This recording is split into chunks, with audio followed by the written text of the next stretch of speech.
Blessings, good evening.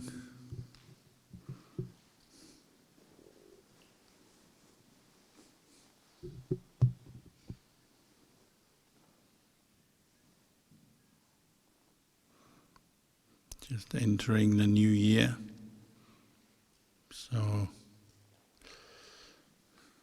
it's a good time to reflect on the role of conventional reality in our life. Of course, every moment of every day is a new year, because conditions are constantly changing, body and mind changes, the world around us changes every day, every moment of every day. But nowadays we use the convention of New Year, saying January the 1st is New Year, and convenient for business and for education and for travel and all kinds of things. So it's quite useful to have a calendar. But it also tempts the mind to get lost in delusion, doesn't it? You're always thinking in terms of dates, times, dates, and the future. You have all your plans based on your dates, where you're going to go, what you'll be doing, targets, things you've got to achieve. And then you have the past, last year, the year before, 10 years before. And we have to be mindful of the fact these are still just conventional terms.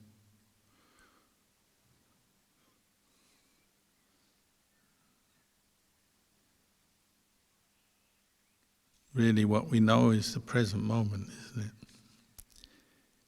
This is how the Buddha taught. Be mindful of your 5 khandhas, these 5 khandhas: body, feeling, perception, thought formation, sense consciousness in the present moment. This body, this mind in the present moment. That's what you can know. So when you start thinking about the past, last year, the year before, you're thinking about these 5 khandhas, how they were in the past. Mainly it's just speculation, ideas, memories, because they're constantly changing, rising and ceasing, influencing each other. It becomes the basis for craving and attachment. And the same with the future. You're speculating how the 5 khandhas will be next year. What can you assume for next year? Well, you probably can really only assume next year your 5 khandhas will be changing as they are right now. Eyes will be seeing forms, ears will be hearing sounds, assuming you're still alive, still healthy. Some of those sounds will be pleasant, give rise to pleasant feeling, certain kinds of perceptions. Some of those sounds will be unpleasant or painful. That much you can know maybe, or assume for the future. But exactly what sounds you'll be hearing, what sights you'll be seeing, who knows? What feelings you'll be feeling, pleasant, unpleasant, neutral. Exactly how your body will be next year, hard to know. You know it will be getting older as time passes, it ages.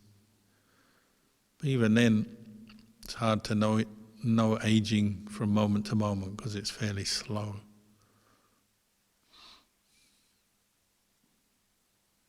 You only notice aging when you maybe look at a photograph of yourself from the past, or you meet an old friend after a few years and they tell you how much you've changed, how old you look, or you see how old they look. That might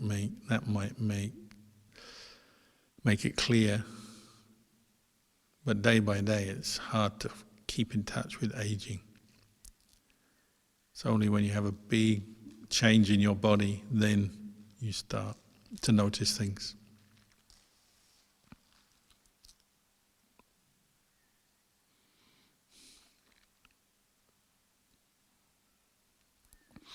What you might notice quicker or more easily is actually the changes in your mind from moment to moment. Like when we're meditating,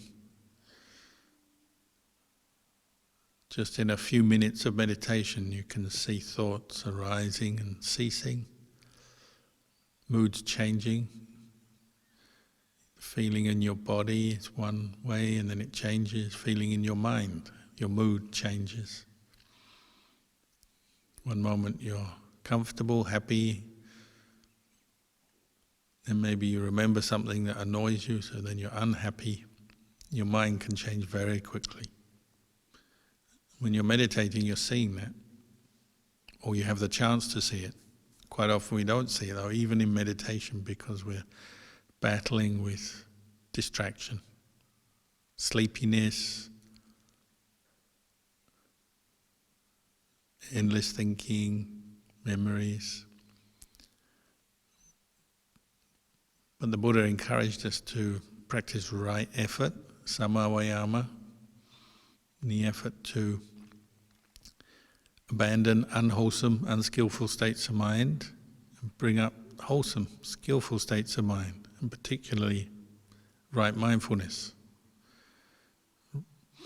Right mindfulness, this quality of knowing in the present moment, directed to the body, to feelings, to the mind, objects of mind. If you put effort into bringing up mindfulness, sati, then that's right effort, according to the Buddhist path. And then your mind has a certain stability and clarity because of that.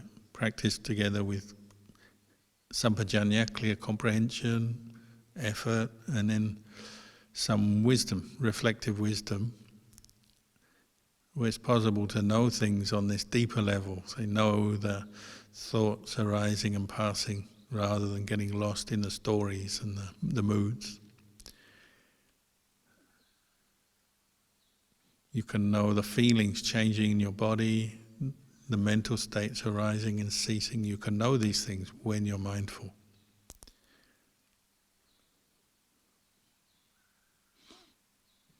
When we get lost into our desires and attachments, then maybe the right effort drops away and you're not really knowing your thoughts, your feelings, your moods anymore. You're just lost in them. So with no right mindfulness and no right samadhi will arise, because samadhi is the presence of mindfulness over and over again. And that's why we practice meditation, to bring up the mindfulness and make it strong, continuous. If there's no mindfulness, then there'll be no samadhi. You can't really know things as they are. In fact, lost in memories and projections to the future, reactions to things, or just falling asleep.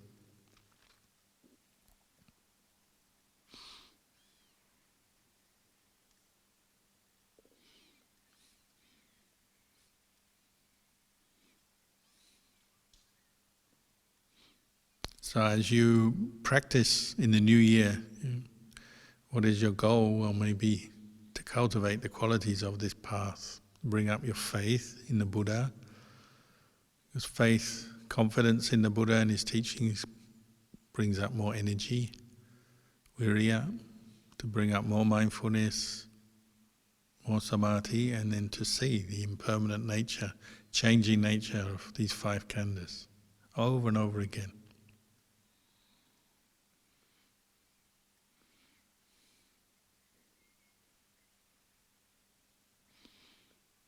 When you read any suttas or listen to the teachings of the Buddha, it keeps coming back to this point, the changing nature of the world. And when we say the world, we mean the world of the six senses, this body, this mind. And to see that we can't really own this body and this mind because they change according to different conditions. We're always chasing the pleasure, getting lost in our desires for new things, new experiences, seeking security, safety, wealth, pleasure, and running away from pain, insecurity, disappointments, but never quite finding what we're looking for.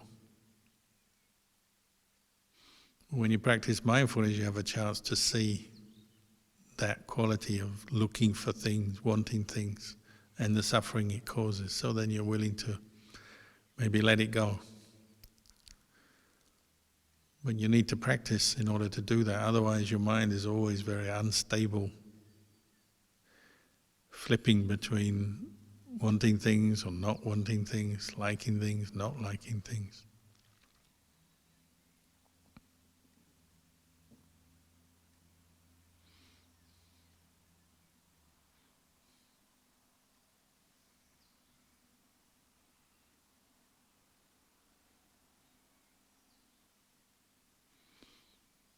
In another week it will be the anniversary of Ajahn Chah's passing away, his death anniversary.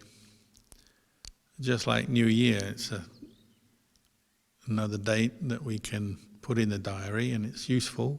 Come together, people go to Thailand or in monasteries anywhere, come together for that day to remember the teacher, Ajahn Chah.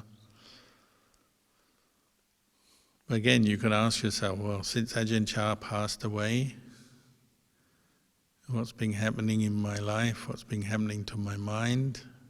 Am I still getting lost in all my desires, still suffering, worried about things, angry with things, discontent with what I've got, always thinking something better or new? We all know Ajahn Chah used to teach, let it all go. Establish mindfulness, let it all go. But how well are we doing that? How well are we practicing that? If you're a monk, how well are you keeping your Vinaya? Because that's the way you train in letting go. People often don't see that. If you're a monk, these rules and practices we do help us to let go of the unwholesome desires that come up. Keep them under check, restrain them, minimize them, ultimately abandon them.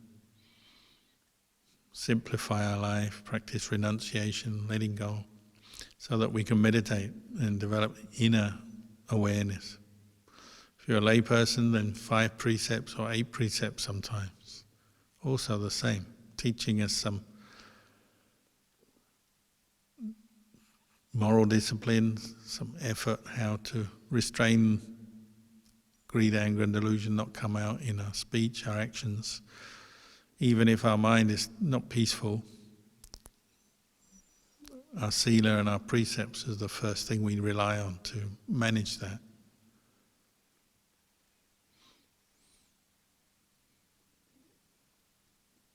If you're ever tempted to break a precept, whether you're a monk or a layperson, if you think of Ajahn Chah, usually you feel that sense of shame or regret. You don't want to do it, you don't want to damage your sila, so you keep it.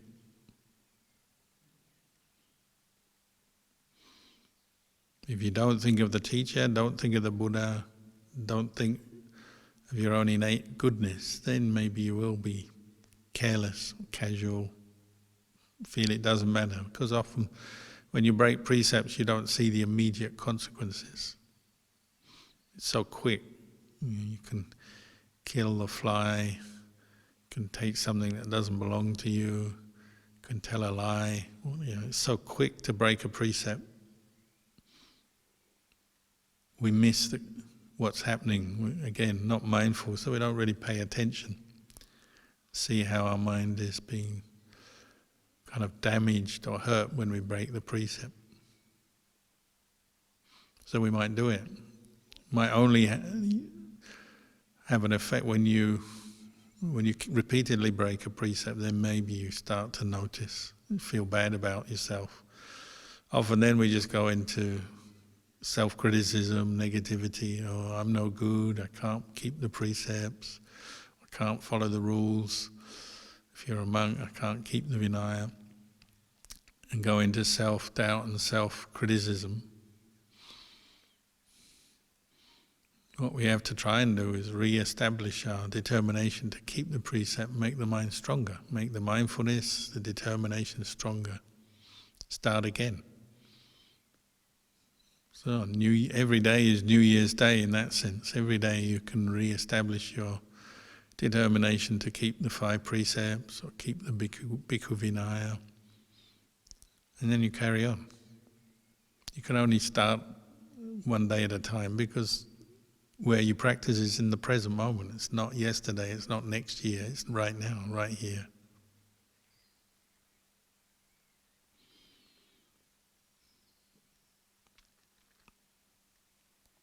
The same with meditation. It doesn't matter how many times you've meditated, hundreds of times. Every time you bring attention to your meditation object, whether you're sitting, you're walking, that's the important moment, that's the important time. Even if you were peaceful before or not peaceful before, even that is now a memory. Or you have expectations for the future. When I get my samadhi together, when I get my meditation together, we're always living for the future, the happiness of the future. But still, that's just an idea, it's just a thought, it's not the reality. You have to come back to the present moment. Where is my mind right now?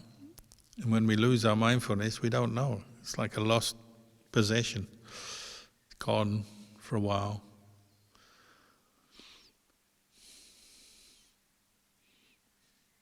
Like the guy who lost his car keys. Lose your car keys, just completely don't know where they are. Eventually work out, oh, I left them in the monastery, ring up the monastery. I lost my car keys. But at the time, not mindful. Every moment we lose our mindfulness, it's like that. Sometimes the consequences are very minor. It's just a little bit of distraction, a little bit of worry, anger, greed. Sometimes the consequences are much more significant.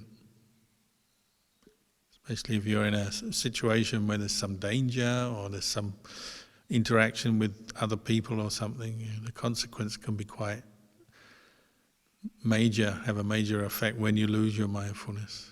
If you say something you shouldn't say or say something hurtful, and the other person may be hurt for a long time. Or if you tell a lie and they find out, then they may be suspicious of you and lose respect for you for indefinitely, because they know what you've done, then they're not happy with you, for example. Or even just mental habits. When you lose your mindfulness and you get lost into trains of thought, worry, anger, or just fantasizing desire, every time you do that, you're reinforcing that habit, that tendency. So you're actually making it harder to practice mindfulness, to meditate in the future every time. So we are our own worst enemy. Our worst enemy is really the untrained mind, and our best friend is the well-trained mind. We have to keep practicing, even though sometimes it's boring or difficult, challenging. In the place of happiness is the well-trained mind. Jittang dantang sukhawahang. The well-trained mind brings happiness. There's really no choice here, even though we don't like training and practice because our lives are very busy already and we feel lots of pressure, lots of stresses in all kinds of areas of our life. So the idea of doing more training, more practice, not very appealing. But if you really want to free yourself from the effects of kilesa, wrong views, wrong thinking, suffering, then there's no choice. Otherwise our mind just gets hijacked all the time by greed, anger and delusion, and just keeps ending up suffering. So if we want to go in the direction of the Buddha, the Dhamma, the Sangha in this new year, then keep practicing. Bring up the mindfulness, let go of the greed, the anger, the delusion, the distraction, the worry. Be patient as you're doing it, because when we lose our patience in the course of practice, that also compounds our suffering. So we get upset because we can't do it, or we're slow, or we haven't got as far as we would like to. And that opens up the mind looking for other things, going back to not practicing, just going back to more worldly happiness because it seems more immediate, looking for wealth and pleasure, finding people who can like us, help us out. There's a lot of immediate pleasure you can have in the world. It's immediate, but it doesn't last. And it brings a certain price tag with it, because it feeds attachment and feeds confusion.